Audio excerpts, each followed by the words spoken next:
Veterinaria Medivet, consultas, internación, análisis de laboratorio, alimentos, productos de farmacia, accesorios y mucho más. Veterinaria Medivet, Rati 338, a media cuadra de la Plaza Tucumán. Por turnos, comunicarse al 02227 1552 16 19. Medivet, atendiendo el bienestar de tu mascota. Bueno, ahí estábamos con Lautaro Enrique, segundo encuentro. ¿Cómo le va? ¡Apa! Buenos días, ¿cómo les va a ustedes? ¿Qué dice usted? Por bien? Suerte, estoy aguantando el frío, pero bien. Después te quería preguntar sobre cómo es mascota adentro o mascota afuera, pero antes sí. Te pregunto, los primeros días de la mascota en tu casa, ¿cómo se recibe y qué es lo que se hace en los primeros días? Bien, llega la mascota. Ya el martes pasado habíamos conversado de qué tener en cuenta para decidir incorporar qué mascota. Hoy ya mascota dentro de casa. A partir de ahora sí, por ahí nos vamos a limitar a hablar más que nada de perro y gato, que es a lo que me especialicé. Sí. Un cocodrilo no puede llevar. Un cocodrilo va a ser difícil, como dijimos el martes pasado, va a ser difícil. Pero bueno, acá se abren dos grandes vertientes. ¿Adoptamos un cachorro, cachorra, o adoptamos un adulto o adulta? ¿No? Ajá. Si nosotros adoptamos un cachorro o una cachorrita, lo ideal, o por lo menos lo que yo recomiendo, es los primeros días darle ese tiempo de adaptación al paciente, al nuevo hogar, ¿sí? Porque si bien nosotros probablemente le vamos a dar una buena calidad de vida, le vamos a proporcionar todo lo que necesite, todavía él o ella no lo saben. Ah, mira. Entonces es muy importante tener en cuenta. Le lleva tiempo adaptarse. Le lleva tiempo, se habla de la regla de los 3 días, 3 semanas, 3 meses, pero en definitiva lo que la regla nos plantea es que hay un tiempo de adaptación. Ese tiempo de adaptación, ¿sí? Debemos respetarlo y en general yo recomiendo no hacer grandes cosas más que comida, agua y un lugarcito donde pueda descansar. En el caso de un cachorro, ¿sí? No desparasitamos, no vacunamos, esperamos unos días de adaptación, que se le pase ese primer miedo, ¿sí? Porque si hay algo que sabemos es que en esa fase es de estrés, ¿sí? Porque todo ese movimiento es llegar a un nuevo hogar, nueva lógica, ¿sí? Se separa de la madre en muchos de los casos, de su camadito, de sus hermanitos, hermanitas. Entonces, todo eso es un tiempo de adaptación. En ese tiempo de adaptación se sufre un estrés y en ese estrés hay inmunosupresión. Acá sí caemos más en lo técnico médico. Claro. Ese sistema inmune está menos adaptado a combatir enfermedades porque está en una fase de estrés por miedo. Claro. Entonces ahí nosotros lo que recomendamos es unos días, 2, 3, 4 días, dependerá también del temperamento de ese cachorrito o cachorrita, y luego de que pasen unos días en casa, por ahí sí, consulta veterinaria, manoseo, antiparasitario interno, antiparasitario externo y confección de su libreta sanitaria. Uh-huh. En el caso que recibimos la mascota sin vacunas y sin desparasitarse. Claro, ¿infiere la edad de la mascota con la que llega, en los cuidados en la edad con la que llega? Porque, por ejemplo... Sí, en el caso de un adulto es distinto, porque ya tiene un sistema inmune que ha recibido más estímulos a lo largo de su vida, sea con vacunas o haberse enfrentado a enfermedades. Entonces tenemos un sistema inmune que llamamos un poco más adaptado a combatir enfermedades. Si bien el movimiento le va a producir tal vez inmunosupresión, no va a ser lo suficientemente grave como para que eso afecte, ¿sí? Y lo predisponga a enfermarse. Entonces, en el caso de un adulto, sí yo recomiendo que ya llegue desparasitado, o el primer día que llega, darle un comprimido antiparasitario y un antipulgas. Bien. Como primera maniobra, desparasitación interna y externa. Repetimos, en el caso de un cachorro nos tomamos unos primeros días. 3, 4, 5 3, 4, 5 días, dependerá del temperamento de ese cachorro o cachorra, hasta que uno lo vea en ese movimiento alegre, colita limpia parabrisa, como solían decir acá en casa, ¿viste? Vos ves los cachorritos se le van con la colita, tiqui, tiqui, tiqui. Bueno, cuando vemos que ya está en esa fase ese cachorro, lo subimos al auto, consulta veterinaria. Una consulta pediátrica, en donde se abordan un montón de temas, en principio que tienen que ver con la edad del cachorro y en algunas cositas que podemos ir viendo en el futuro. Bien. Cuándo va a empezar a perder sus dientes, cada cuánto conviene poner las vacunas, cada cuánto desparasitar, la confección de su libreta, hablar un poquito de nutrición y de las características propias de la raza Sí, ya es una raza que vos podés empezar a inferir, ¿sí?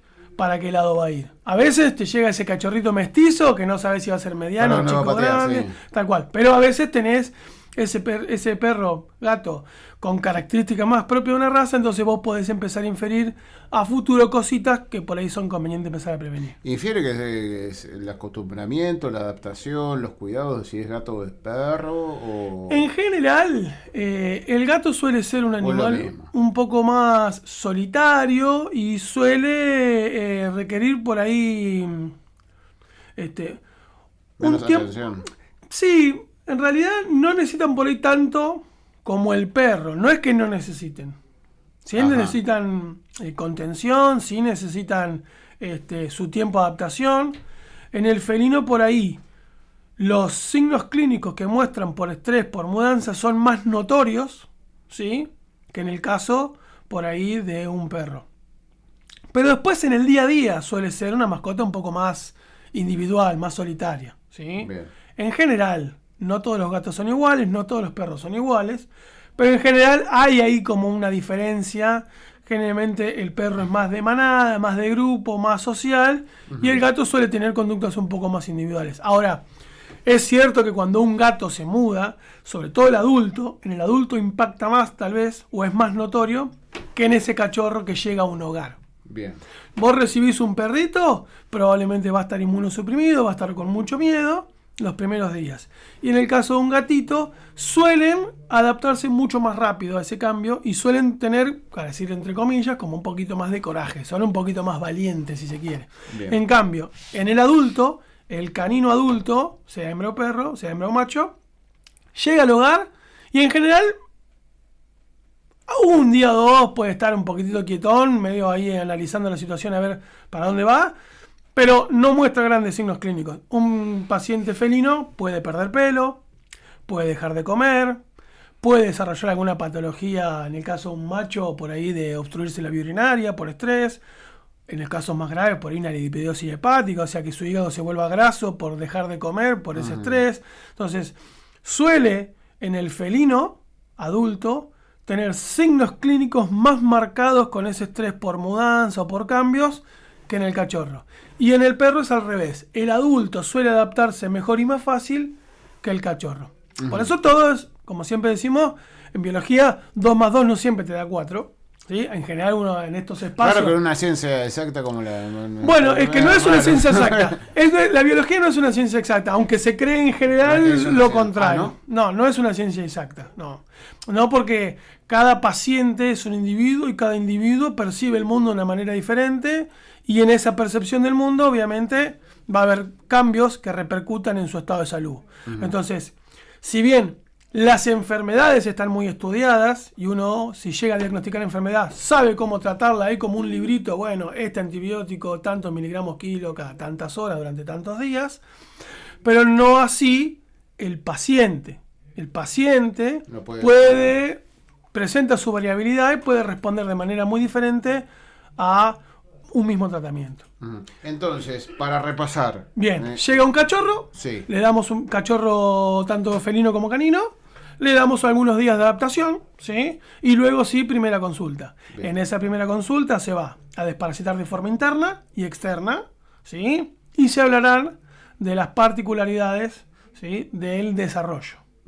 Por ejemplo, más o menos cada cuánto tiempo va a ir cambiando sus dientes, del diente de cachorrito al diente de adulto, a qué edad es conveniente realizar su castración si es que va a tomar por ese camino o no, y el armado de su plan sanitario, que es muy importante. Ese plan sanitario inicial de la vida es Debe ser muy respetado. importante. Y en la medida de lo posible, sí. En la medida de lo posible, sí. Uy, me olvidé de vacunar. No. Tratemos de esos primeros 3, 4 vacunas que se dan en la vida del cachorro, tratemos de ser rigurosos como en los bebés, ¿no? Como en el bebé humano, que tiene todo un plan sanitario muy intenso en la primera etapa de su vida, y después son revacunaciones anuales, en donde ahí sí, por ahí te podés correr un poquito de fecha. Bien. No es tan grave. Pero sí, primera consulta, desparasitación interna y externa, 2 semanas después se vuelve a desparasitar de forma interna y ahí se pone su primera vacuna. Bien. Que esa es otra gran pregunta que ocurre mucho en clínica. Llega el cachorrito y ya lo quieren vacunar. No. ese cachorro está con inmunosupresión por estrés, primero, y segundo, probablemente esté combatiendo una parasitosis interna y externa propia y natural de la especie. Entonces, como ese sistema inmune está un poquitito caído por la mudanza, por los cambios en la vida, más estar combatiendo una enfermedad parasitaria, lo conveniente es adaptación para que el sistema inmune vuelva a subir, darle un antiparasitario y en 2 semanas, ahí recién ponemos su primera vacuna. ¿Cómo tiene que hacer la gente para consultar y demás y ampliar toda esta información que nos acaba de decir? 02227 1552 1619, ese es mi teléfono personal, y si no se pueden acercar a Rati 338, Veterinaria Medivet, de la Plaza Tucumán, media cuadrita para lo del centro. Ahí nos van a encontrar y podemos conversar de lo que necesiten. En las redes sociales. Redes sociales, Medivet-Lobos, ¿sí? Es el Instagram que tenemos. Y ahí también, mucha de esta información está volcada ahí, el valor de la consulta pediátrica, el valor en el sentido conceptual, ¿no? De la consulta pediátrica, y cuestiones referidas a los cambios, etcétera, y a la importancia de esas cosas. Tengo una persona, porque lo vi por ahí, por las ONG de animales, tiene que ver con los perros y los gatos y los callejeros. Bien. En estos días de mucho frío. Sí, días bravísimos. ¿Cómo manejarse ante esa situación? Si bueno, vos te encontrás con un callejero en la calle... En la medida de lo posible, si tenés la posibilidad de darle un espacio con techo, bienvenido sea. Si podés... Y más o menos conocés el temperamento de ese perrito callejero o gatito y lo podés ingresar para que al menos durante la noche lo pase bajo techo, sería el ideal. Y si no, al menos una frazada, un cartón, un aislante. Algo que lo aísle de estar directamente durmiendo en el suelo. Bien. Porque a partir de ese contacto piel y suelo es donde se disipa la mayor cantidad de temperatura interna de esa mascota, de ese perro, de ese gato. ¿Sí? Nosotros tenemos una temperatura interna, todos los mamíferos, los de sangre caliente, tenemos una temperatura interna que se regula con el ambiente. ¿Sí? Y cuanto mayor superficie está apoyada sobre una superficie fría de ese cuerpo, mayor pérdida de temperatura va a tener. Entonces, en el ideal, algo que lo aísle del suelo, ¿sí? Y por supuesto sobre el techo para que en la helada, sobre todo en estos días de frío tan fuerte, no caigan sobre el lomo, ¿no? Claro. Pero en la medida de lo posible, si lo podemos hacer ingresar, buenísimo. Y si no, al menos, como te digo, garantizar... Bajo techo... Sí, si no, al menos garantizar un aislante del suelo. Ya eso le va a ayudar un montón. ¿Sí? De hecho, es bastante habitual que, sobre todo los perros, que hacen pozos en esta época del año. Ese perro que tenemos en el patio, muchas veces hace una especie de pocito y duerme sobre ese pocito porque ahí arma como un ambiente en donde la temperatura no se disipa tanto y le ayuda a la termorregulación. Sobre todo cuando duerme, porque cuando duerme el paciente, al no tener actividad metabólica, al no caminar, al no estar comiendo, no está generando temperatura interna. Entonces es más fácil que en ese balance de producción de temperatura y pérdida de temperatura haya una merma, haya una pérdida. Muchísimas gracias, doctor. No, por favor. El médico veterinario Lautaro Enrique pasaba con su micro y lo cerramos de esta manera. Veterinaria Medivet, consultas, internación, análisis de laboratorio, alimentos, productos de farmacia, accesorios.